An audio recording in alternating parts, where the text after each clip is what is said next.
വിദേശ പണമിടപാടുകളിൽ ആദായ നികുതി വകുപ്പിന്റെ നടപടി 1.29 ലക്ഷം കോടിയുടെ ഇടപാടുകൾ ആദായ നികുതി വകുപ്പ് നിരീക്ഷണത്തിലാക്കിയിട്ടുണ്ട്.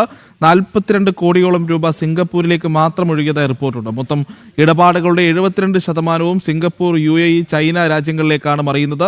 രാജ്യത്തിന്റെ സാമ്പത്തിക സുരക്ഷ ഉറപ്പാക്കാൻ നരേന്ദ്രമോദി സർക്കാരിന്റെ കടുത്ത നടപടിയുടെ ഭാഗമായാണ് ആദായ നികുതി വകുപ്പിന്റെ ഇടപെടൽ. വിവരങ്ങളുമായി എസ് നന്ദഗോപൻ ചേരുന്നുണ്ട്. നന്ദഗോപൻ, ഈ വിദേശ പണമിടപാടുകളെ കർശന നിരീക്ഷണത്തിലാക്കിയിരിക്കുന്നു. അതിൽ വിവിധ രാജ്യങ്ങളിലേക്ക് നടക്കുന്ന ഇടപാടുകൾ അതിലും കർശനമായിട്ടുള്ള നിരീക്ഷണങ്ങൾ ഉണ്ടാകുന്നു. വിശദാംശങ്ങൾ.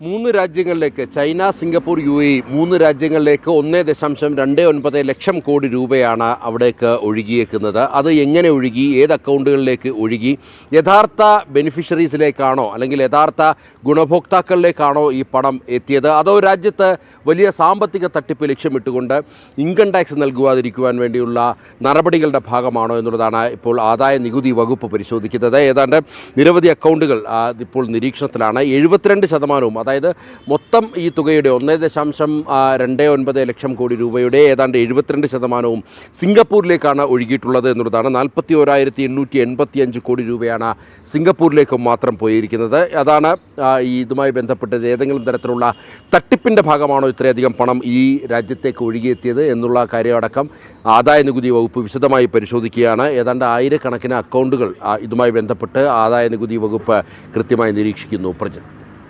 നന്ദഗോപനാണ് ഡൽഹിയിൽ നിന്ന് വിവരങ്ങൾ നൽകിയത്.